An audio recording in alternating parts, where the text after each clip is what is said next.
Tunisia was once the country everyone pointed to after the Arab Spring, the proof, supposedly, that democracy could take root where dictatorship had stood for decades.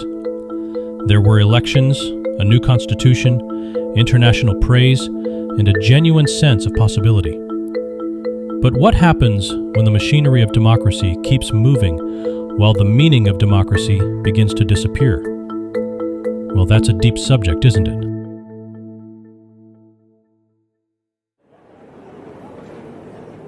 There's a certain kind of coffee shop conversation that starts with one sentence and then suddenly turns into a foreign policy seminar. That sounds dangerous. It is, especially before the second cup. So what's the sentence? Tunisia was supposed to be the success story of the Arab Spring. Ah, and here I was thinking I'd be able to relax this morning. What was I thinking? You expected something different? All right, I'll bite. Tunisia, Arab Spring. I know the broad strokes. The people rose up, a dictator fell, and for a moment everyone thought democracy was spreading across the region. That's the long and short of it. And in most places, that hope either collapsed quickly or was crushed violently. Egypt had its revolution, then military rule came roaring back. Libya fell into chaos. Syria became a catastrophe. Yemen descended into civil war. But Tunisia was different. It was different, for a time. Tunisia overthrew Ben Ali. It opened its political spaces, held competitive elections, adopted a new constitution in 2014, and for a while, it looked like it might be the exception. The country that proved the Arab Spring wasn't just a burst of anger, but maybe the beginning of real democratic reform. So what went wrong? That's the interesting part. It didn't go wrong all at once. There wasn't one dramatic moment where democracy disappeared and everybody knew it. It was more subtle than that. The slow leak, not the explosion. Exactly. The institutions remained, at least for a while. Elections still happened. Politicians still talked about the people. There were still constitutional words and legal procedures. But the deeper legitimacy of the system was eroding. When you say legitimacy, you mean people stopped believing democracy was doing anything for them. That's the heart of it. Tunisians did not pour into the streets in 2011 because they had an abstract craving for parliamentary procedure. They wanted dignity. They wanted jobs. They wanted corruption reduced. They wanted accountability. They wanted a political order that didn't treat ordinary people as props in someone else's power structure. So democracy arrived, but the daily frustrations stayed. Yes, and that's the dangerous gap. You can give people elections, parties, a constitution, and international praise, but if unemployment, corruption, regional inequality, and public humiliation remain, it won't be long before people start asking whether the new system is just the old failure with better branding. And that's where Kais Saied comes in. He himself as the voice of the people against a corrupt political class. He ran as an outsider, someone above the parties, someone who could cut through the dysfunction. That sounds familiar. It should. This is one of the patterns of modern democratic backsliding. A leader doesn't have to say, "I hate democracy." In fact, that would be politically clumsy. Instead, he says, "I alone represent the true people, and these institutions are standing in the way." So parliament becomes the enemy of the people. Exactly. Courts become obstacles. Political parties become parasites. The press becomes corrupt. Civil society becomes foreign influenced. And bit by bit, the institutions that are supposed to limit power are reframed as barriers to national renewal. That's the trick. You don't attack democracy directly. You attack everything democracy needs in order to function. Yes. And in Tunisia, the key turning point was 2021, when Saied suspended parliament, dismissed the prime minister, and began ruling by decree. Then the 2020-22 constitution further strengthened the presidency. Scholars have described this as a move toward hyper-presidentialism. Meaning? Meaning, too much power gets concentrated in the presidency, while parliament, the courts, and other institutions lose their ability to check executive authority. Oh, so you're now referring to the United States. Number Tunisia. Oh, sorry, I was confused there. So the country may still have elections, but the elections matter less because the institutions around them are weaker. That's it. Democracy is not just voting. Voting matters, obviously. But if the press is intimidated, courts are compromised, opposition parties are fragmented, civil society is pressured, and power is concentrated in one executive office, then elections become more like political theater. The costume of democracy without the substance. That's the phrase. And it's why Tunisia is such an important case. The danger is not necessarily civil war or state collapse. The danger is order that looks stable because the dissent has been pushed down, the institutions have been weakened, and the public has grown tired. That might be more dangerous in some ways, because it's easier for outside countries to ignore. Precisely. If a country is on fire, everyone knows there's a crisis. If a country is quietly hollowing out its democratic institutions, foreign governments can pretend everything is still basically fine. Which brings us to U.S. foreign policy. Yes, the United States has a real problem here. Tunisia matters strategically. It sits in North Africa. It borders Libya, which has been unstable for years. It matters to Europe. It matters for migration, counterterrorism, regional stability, and broader American credibility.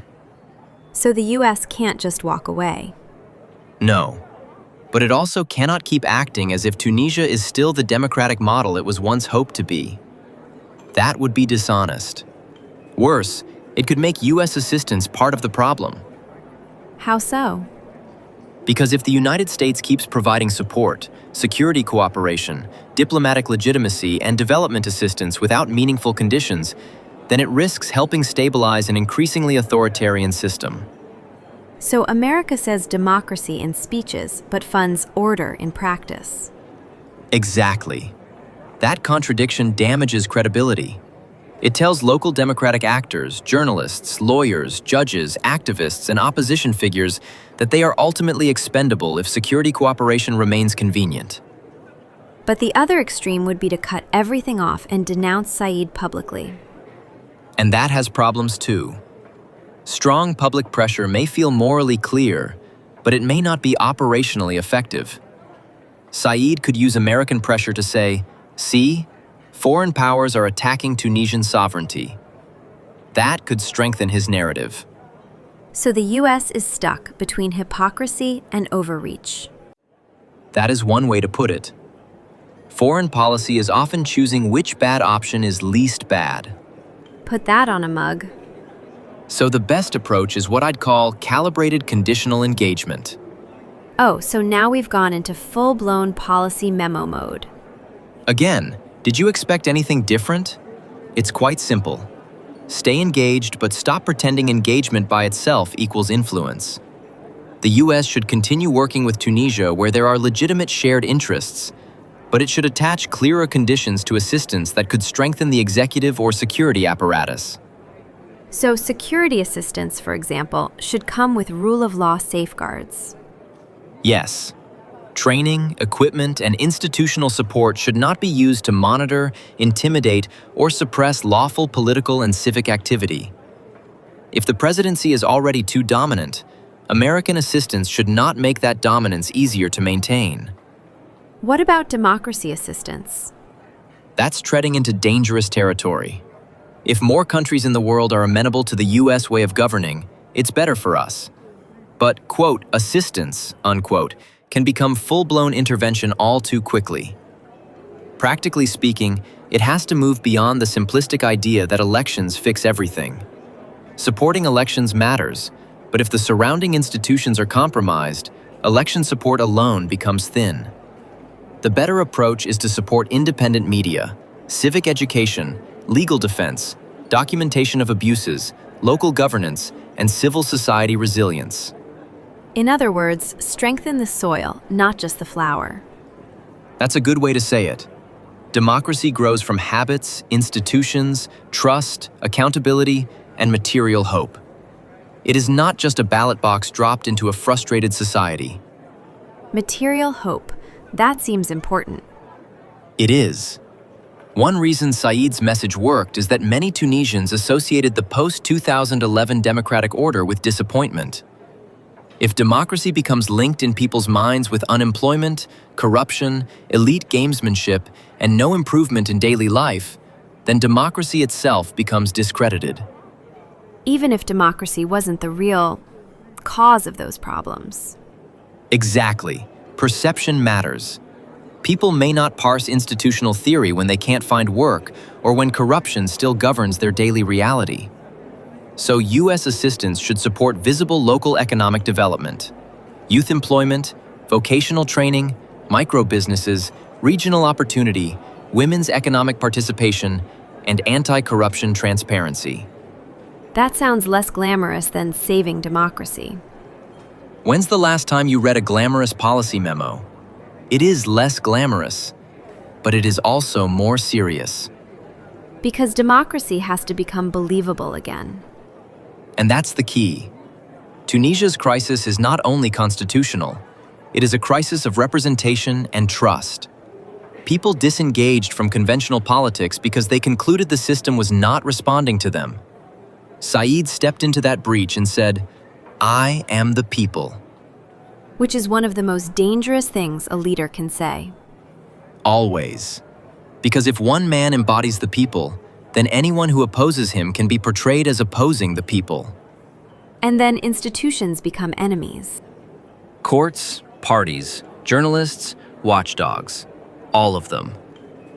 That is why the U.S. should not make Said the sole channel of engagement.